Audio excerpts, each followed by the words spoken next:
नवीन भाई सर आंखों पे आपको आप सेक्रेटरी बनकर आओ, आपको कांधों उठा के लेके फिरूंगा मैं आपको। और ये आप दिल में तहिया कर लें, खुदाई कसम, मुझे पता है जब तक कोई एसटी नहीं बिकेगी काम नहीं चलेगा। पहले पैसे आपसे लगवाऊंगा, फिर कोई ना कोई ऐसी चीज हम करेंगे। हमारे इस ऑफर को ठुकराएं मत, और आपकी जो टीम है उसका भी हम भरपूर साथ देंगे। वली वासे इन सब का साथ देंगे।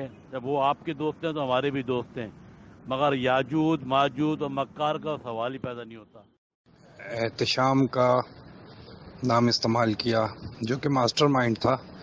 मैं इस्लाही कमेटी की नुमाइंदे की हैसियत से उससे राब्ते में रहा और आज भी से बहुत से उससे राब्ते में हूँ। पार्टी है हमारी, हम एक सिस्टम चला रहे हैं, ज़ाहिर है राब्ते भी सबसे रखने ही पड़ते हैं, तो उससे मैं सिस्टम के तहत राब्ते में रहा और बातचीत जारी रही। उसने हमें 6+4 का फार्मूला दिया है, यानी कि 6 मेंबर्स हमारे होंगे और 4 मेंबरान उनके होंगे। 1 साल के लिए उसने कहा सेक्रेटरी हमारा होगा। और वो चूंकि इलेक्शन का मास्टरमाइंड था, पूरा इलेक्शन मैनेज कर रहा था डिपार्टमेंट की तरफ से भी। इन चीज़ों का हमें बाद में पता चला, हम तो उसको भी डिपार्टमेंट का ही आदमी समझ रहे थे। भाई ये इस्लाही है जिसने इलेक्शन की मूवमेंट को में यहाँ जान डाली।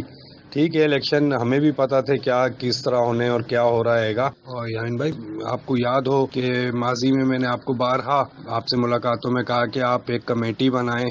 ये बात नहीं थी, बात यही असल थी। और आप लोग जब आए थे सोसाइटी के काम के लिए, आपने कहा था, तो आप लोग ये कह रहे थे कि इसमें से सेक्रेटरीशिप भी हमें दे दो, जिस पे मैंने कहा था कि सेक्रेटरीशिप में ये नहीं दे सकता कि एक्शन कमेटी को आप लोग नहीं संभाल सकते।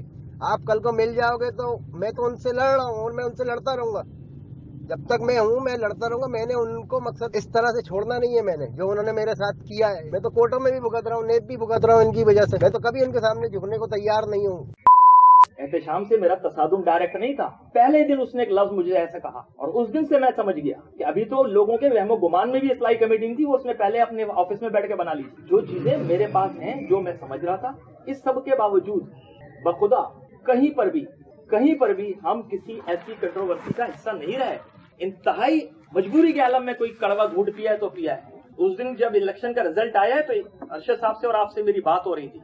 हमारे क्या जज्बात हो रहे थे हम जानते हैं, लेकिन मामला सारा ये था कि हमने हर सूरत में जो 8 और 10 साल की जद्दोजहद है, 6 FIR हैं, वो सिर्फ इसलिए नहीं है कि एक उठाई गिरा बाहर से आए और हम उसके हवाले सोसाइटी कर दें, या हम आकर बैठ जाएं और वही काम जो एक यामीन कर रहा था वो हम करना शुरू कर दें।